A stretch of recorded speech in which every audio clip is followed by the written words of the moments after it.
Բելորուսի նկատմամբ ես ասում եմ, որ ջնջել սխալ հիմքերի վրա է դրված, դա բռնապետ է, մարդասպան է։ Դուք մարդասպանին արդարացնում եք։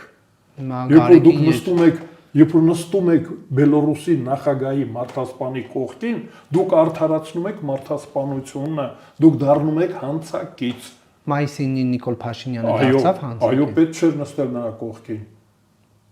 Վեհապարն էլ պետք է չգնար նրա արդարացնել, լեգիտիմացնել, արդարացնում եք մարդասպանությունը, չեմ ասում եմ բռնապետություն։ Բռնակալին չեք արդար, մարդասպանին արդարացնում եք։ Բայց հոտ ունի Բելորուսում, ո՞նց չգնա։ Դե տեսնում եք բարդը, թող չգնա ինքը, թող այնտեղ կա հոգևորական կալանավայրում էլ, դու գիտեք չէ, կալանավայրում մենք հոգևորականներ ունենք։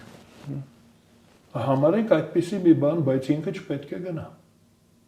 Փաշինյանը չպետք է նստի նրա կողքը, վեհապարը չպետք է նրա ձեռքը ցախի կամ նրան արդարացնի։ Գնա դատապարտելու համակամ չէ, այնտեղ